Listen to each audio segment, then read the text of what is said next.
That feeling when little sister wants to hang out with you all the time. That feeling when you're a depressed, neat shut-in that just wants to be left alone. That feeling when you can see she genuinely loves you. That feeling when she makes time for you no matter what. That feeling when she smiles even if you tell her to go away. That feeling when she just sits on your bed even if you don't talk to her just so she can be near you. That feeling when she always tells you about her day. That feeling when she loves you. That feeling when she loves you. That feeling when she loves you.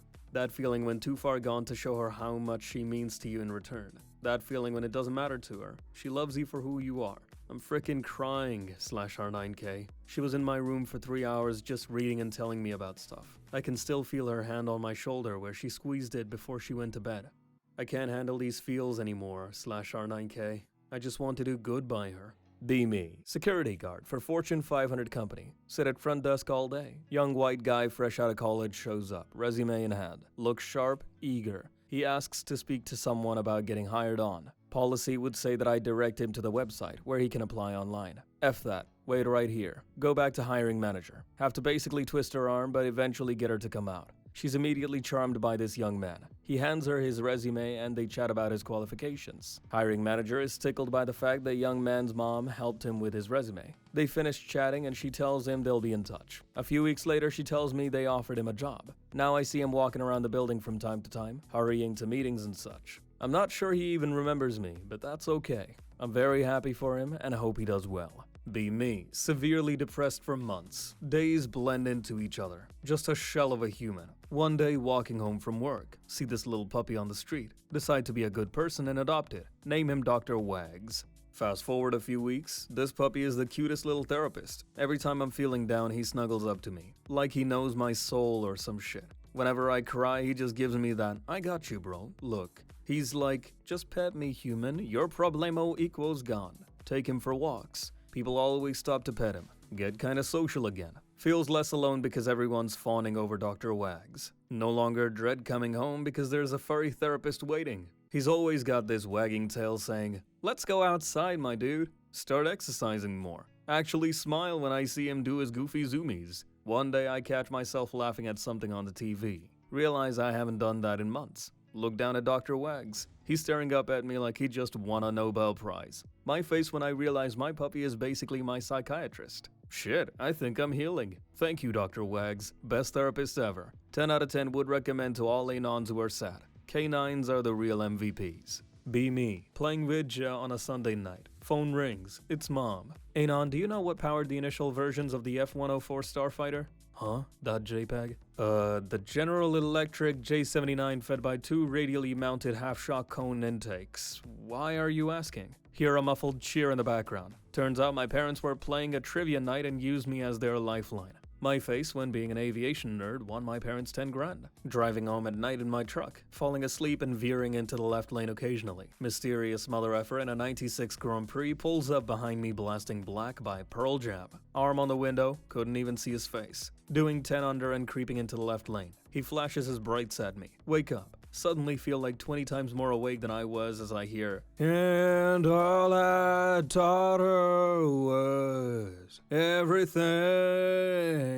Get back up to speed and in the right lane. He gives me a thumbs up and turns off on a side road. Think about it all the way home and stay awake. Thanks, mysterious Pearl Jam man. Autism thread? I'll start. Be me. See post about Guy Falcon punching his bully. Mario is my favorite character in Smash. Hatch master plan. Next day at school, bully comes up to me. Hey fat ass, give me your money. Pull hand sanitizer out of pocket. Pull lighter out of other. Put sanitizer on hand and light it. Yell, it's a me, Mario. Punch him with the force of 1,000 suns. His face gets lit on fire. We both end up in the hospital with 3rd-degree burns. Worth it. Be me. Have girlfriend. Grab her tits. Shake them. Look her dead in the eyes. Milkshake. I got too much cheese. Be me a week ago. Order some cheese online. My autistic ass orders 70 kilograms by accident. Fast forward yesterday. Be surprised about big and heavy package. It is all cheese. Over square meter of cheese. My face when I got cheese for next few months. But actually, WTF can I do with this amount of frickin' cheese? Order food in America. $10 pizza. Delivery fee is $7. Not given to driver. Still have to tip driver $2 to $3. $10 pizza becomes $25. Pizza shop is 4 minutes away. Be tarded. Have yard full of perfectly edible, healthy grass and bugs. Decide to spend $25 on artery clogging slop instead. ITT times you were accidentally racist. Be me. High school towards the end of the year. Free day in class, everyone's on their phones. Notice everyone has iPhones. Buddy next to me has the only other Android in the room. Buddy notices too. Android master race, yeah! Fist bump. Looks around again. Angry stares.png. Buddy and I are the only white people in the room. They didn't hear us say Android. My face win. Be me. 23. The king of trolling. The god of chaos. Mega extroverted. Walking through the city when I stumble upon a women's rights rally. Perfect opportunity to stir some real trouble. Walk up to a group of women holding signs like "Empower women" and "Smash the patriarchy." Approach them with a big smile, acting all innocent. Casually ask, "Hey, I've been wondering, do you think women could actually teleport if they really wanted to?" Instant silence. The girl with the "Smash the patriarchy" sign stares at me like I've just landed from another planet. She says, "What? Teleport? Are you serious?" I nod seriously. Yeah, think about it. Women have this mysterious power, right? They're always multitasking, like they can manage a job, take care of kids, and still have time to change the world. Why not throw in teleportation while they're at it? One girl looks visibly confused, says, "That's literally insane. Teleportation isn't real." I raise an eyebrow. But it could be. Imagine if every time a woman gets angry, she just teleports across the room to avoid confrontation. That would be a superpower, right? They all start looking at each other like I'm the most bizarre person they've ever met. One of them laughs nervously, saying, "That's a weird theory. I don't think teleportation is a thing." I double down. Well, maybe it's hidden. Like the government doesn't want us to know that women have secretly been teleporting all along. Like they're going to reveal it on some big Women's Day in 2045. Now they look even more uncomfortable. I don't think that's how it works," says one girl, clearly trying to change the subject. I lean in, pretending to be serious. "You know, I bet every woman could teleport by just snapping her fingers, and it'd be totally seamless, like they just know where they want to go.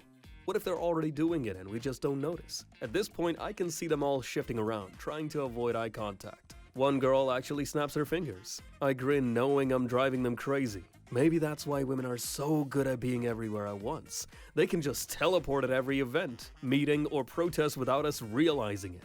One girl, now visibly freaked out, says, "Okay, I think you've lost it. Teleportation is not real and you're just messing with us." Feeling bold, I say, Alright. Maybe it's not teleportation, but I'm pretty sure women are psychically connected to the universe in some way. Like they just know everything that's going to happen before it does. One of the girls, looking absolutely done with me, says, "That's the weirdest thing I've ever heard. I'm leaving." That feeling when I've just wasted 30 minutes of a feminist group's time trying to convince them women might secretly have teleportation powers. My face when I'll probably never go to another protest again. Are these stories true, or are they just figments of Anon's imagination? You decide.